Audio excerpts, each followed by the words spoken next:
రూపాయలు కూడా మంచి పథకము. దీని కూడా ఎంత లోపలగా మీరు పథకాన్ని ఇంప్లిమెంట్ చేస్తారో గౌరవ మంత్రి గారు ఇంపార్టెంట్ ఇష్యూ కాబట్టి బడుగు బలహీన వర్గాలు చెందిన ఐటమ్ కాబట్టి క్వశ్చన్ కాబట్టి గౌరవ మంత్రి గారు డైరెక్షన్ ఇవ్వాలని చెప్పి గౌరవ మంత్రి చెప్పాలని చెప్పి నేను కోరుతున్నాను అధ్యక్ష. గౌరవ మంత్రి క్లియర్ చేసిన లిస్టు కూడా ఇస్తా ఆయనకు, ఎంతమంది పాత పెండింగ్ క్లియర్ అయినాయో విత్ నేమ్స్ ఇస్తాం సార్. అది కూడా మీకు ఎస్సీ ఎస్టీ బీసీలు ఎవరెవరు కావాలో మొత్తం డీటెయిల్స్ ఇవ్వడం జరుగుతుంది. ఆల్రెడీ శాంక్షన్ చేసినాక శాంక్షన్ కాకుంటే వాళ్ళ లిస్ట్ అవుట్ కాకుంటే కాలేదని చెప్తా.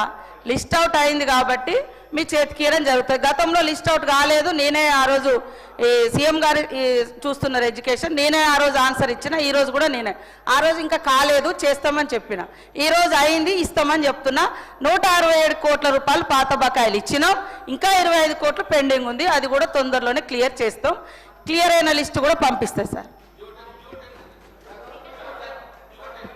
జియో 10 కూడా తప్పకుండా నేను మా విద్యాశాఖ మంత్రి గారు సీఎం గారే ఇప్పుడు చూస్తూ ఉన్నారు కాబట్టి వారి దృష్టికి తీసుకెళ్లి తొందరలోనే మీకు ఆన్సర్ చేయడం జరుగుతుంది అధ్యక్ష.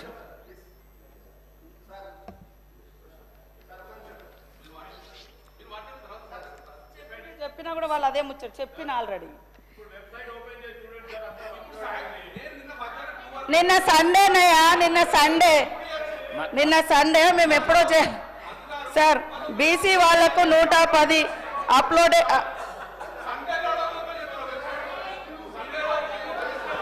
అయినాయి సార్, అప్లోడ్ అయినాయి ఆల్రెడీ. నేను చెప్పిన సంఖ్య ప్రకారం ఇప్పటి వరకు బీసీ సంక్షేమ శాఖలో 310 మందికి చేయడం జరిగింది. గతం కంటే ఎక్కువ డబుల్గా సీఎం గారు అన్ని ఎస్సీ ఎస్టీ బీసీ మైనార్టీలది వాళ్ళ అప్లికేషన్స్ ఆధారంగా వాళ్ళ రిజర్వేషన్స్ ఆధారంగా అన్నీ కూడా తీసుకున్నారు. పేర్లు పెట్టేస్తాం సార్, అంత ఆతృత పడాల్సిన అవసరం లేదు.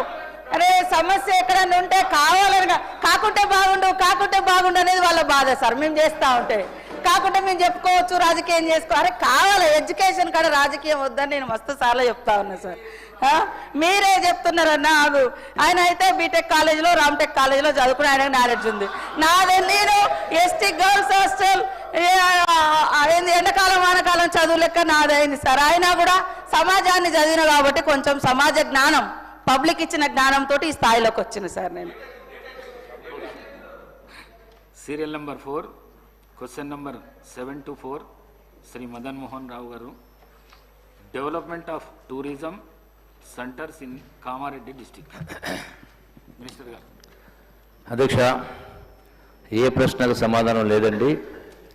అయితే ఈ అంశం ప్రభుత్వ చురుకైన పరిశీలనలో ఉంది. బి ప్రశ్నకు సమాధానం, సదరు స్థలం తెలంగాణ ప్రభుత్వ వారసత్వ శాఖకు చెందిన పరిరక్షక స్మారకం కాదు.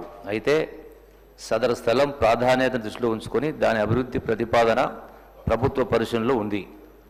సి ప్రశ్నకు సమాధానం ప్రాసెస్లో ఉంది అధ్యక్ష. మదన్ మోహన్ రావు. అధ్యక్ష, ఈరోజు ఈ క్వశ్చన్ అడగడానికి నాకు అవకాశం ఇచ్చినందుకు మీకు ధన్యవాదములు. సో నా ఎల్లారెడ్డి కాన్స్టిట్యున్సీ చాలా వెనుకబడ్డ ప్రాంతం అధ్యక్ష. ఇక్కడ పుణ్యక్షేత్రాలు, పర్యాటక అభివృద్ధి కేంద్రాలు ఉన్నాయి. మరి టూరిజం గురించి మనం మాట్లాడడం జరిగింది. వరల్డ్ యావరేజ్ టూరిజం ఒక 15 to 20% డెవలప్ అయితే మరి ఇండియా యావరేజ్ 11% ఉందని చెప్పి కూడా నేను లాస్ట్ స్పీచ్లో చెప్పినా సార్. మరి తెలంగాణ 6% ఉండిపోయింది. పోయిన గవర్నమెంట్లో అధ్యక్ష నా ఎల్లారెడ్డి నియోజకవర్గం చాలా వెనుకబడ్డ, అంటే ఎటువంటి అభివృద్ధి కార్యక్రమం నోచుకోలేదు. పోయిన గవర్నమెంట్లో ఎలా జరిగిందంటే ఒక ప్రావర్బ్ ఉన్న మా గ్రామాల్లో చెప్పుకుంటారు సార్, జిస్కా లాఠీ ఉస్కా భైన్స్. ఎవరి చేతిలో కర్ర ఉంటే వాందే రాజ్యం, వాందే బర్రె. ఆ విధంగా జరిగింది సార్. ఎల్లారెడ్డిలో పోచారం ప్రాజెక్ట్ సార్, ఇది 1916లో నిజాం గారు అప్పుడు స్టార్ట్ చేసిండ్రు. It's not only reservoir sir, ఇది నారాయణపేట మండలం ఎల్లారెడ్డి నియోజకవర్గం సార్. 1916లో స్టార్ట్ చేసి 22లో అయింది. రిజర్వాయరే కాకుండా పక్కన అభయారణ్యాలు ఉన్నాయి సార్. ఆ రోజు నిజాం గారు ఒక బంగ్లా, అదొక ఆర్కిటెక్చర్ వండర్. మరి అట్లాంటి ప్రాంతాన్ని ఎటువంటి అంటే నిరాదరణ లేకుండా టోటల్గా కొలాబ్ చేసిండ్రు. మరి మా టూరిజం మినిస్టర్ గారిని రిక్వెస్ట్ చేస్తే, ఎందుకంటే నాకు కూడా వరల్డ్ ఎక్స్పీరియన్స్ ఉన్నది సార్, నేను చాలా కంట్రీస్ తిరిగాను. ఇంత బ్యూటిఫుల్ ప్లేస్ ఉన్నది, అడిగేటోడు దిక్కులేడు. మా ప్రాంతంలో నేను అదే చెప్తా ఉన్నాను సార్, ఒక ఎమ్మెల్యేగా నేను గెలిచిన తర్వాత. మన ప్రాంతం వెనుకబడలే, మనల్ని వెనుకేసిండ్రు. అయితే మా మంత్రి గారు కూడా వచ్చారు సార్, సార్ని కూడా స్పెషల్గా బోట్లు అరేంజ్ చేసి 9 acres బ్యూటిఫుల్ ఐలాండ్ ఉన్నది sir. The first reservoir on all 2.2. It's not only reservoir sir, trekking అనేది బ్యూటిఫుల్ టూరిజం. మరి పోయిన గవర్నమెంట్లో చాలా డెవలప్ చేసినామని మాట్లాడుతున్నాం కదా సార్, ఎక్కడ డెవలప్ చేయండి సార్? అంత 9 acres ఐలాండ్ ఉన్నది. నేను ఐ నెవర్ సీన్ సార్, ఎక్కడ చూడలేదు సార్ నేను.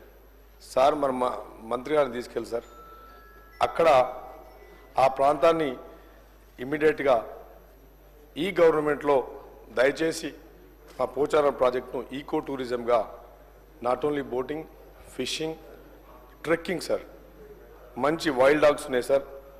ఆ రోజు నిజాం గారు ఒక ప్రిజర్వర్గా ఉండేది. పోచారం అభయారణ్యం అంటే అదొక వండర్ సార్, దాన్ని సఫారీగా కూడా చేయాలి సార్. ఇప్పుడు మనం కర్ణాటకలో పోతే ఆ రోజు ఇందిరాగాంధీ గారు లయన్ ప్రిజర్వ్, టైగర్ ప్రిజర్వేషన్ చేసినారు.